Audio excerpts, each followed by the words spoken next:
I almost feel like we've done a similar disservice to Dan Campbell, the head coach of the Detroit Lions. Because Dan Campbell famously, early 2021, he gets hired by the Detroit Lions to be their next head coach. And in that press conference, we're going to kick you in the teeth. All right. And when you punch us back, we're going to smile at you. And when you knock us down, we're going to get up. And on the way up, we're going to bite a kneecap off. All right. And we're going to stand up. And then it's going to take 2 more shots to knock us down. All right. And on the way up, we're going to take your other kneecap. Kind of sounded like a meathead. Bless his heart. This is not going to work. Could not have been more wrong. I feel like we almost minimize Dan Campbell too. Oh man, he's a rah-rah coach. He gets those guys ready to go and they play hard for Dan Campbell, all of which is true. But there's something, man, about first impressions. You know, there's the old cliche, never get a second chance to make a first impression. And it applies to a lot of situations. And I feel like with Dan Campbell, that's the lasting image. He's rah-rah, bite kneecaps, and the Lions win. Therefore, that's what he does, right? Motivates the team. We're going to play a Dan Campbell clip from the locker room after the game. Great motivator, and that's his value.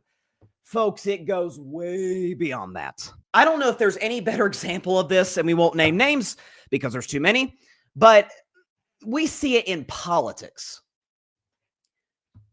I swear to God, anytime I see an interview with a politician, back-to-back interviews, I don't know what they stand for, what their core principles and beliefs are by the end of the interview. You can count on your hand the number of people. It's like, well, they're consistent. Know what they're going to say. Agree or disagree. They bring a raw authenticity to the table. With Dan Campbell, any NFL fan that's watched any football over this is now 5 seasons for Dan Campbell Detroit. What do you know? They play their butts off, play into the whistle. They go for it on 4th down every chance they get. They use analytics, but there's also a bit of a macho football guy-ish thing to it. But that guy, that big, jacked, works out with the players, I'm sure. Biting kneecaps, all of it, rah-rah macho man. He's so much more than that. That's important, and that is a part of his character, of his identity as that Detroit Lions head coach. Goes well beyond that in terms of his value to this franchise. He is absolutely, without a shadow of a doubt, one of the 5 best coaches in football.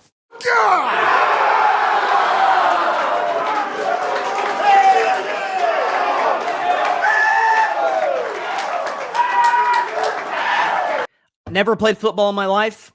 I would get up out of this. If Dan Campbell walked through that door into the studio and said, "Get your ass up and get out there and play football." Yes, sir. Yes, coach. All the qualities that make a special football coach, Dan Campbell's got it. No question about it.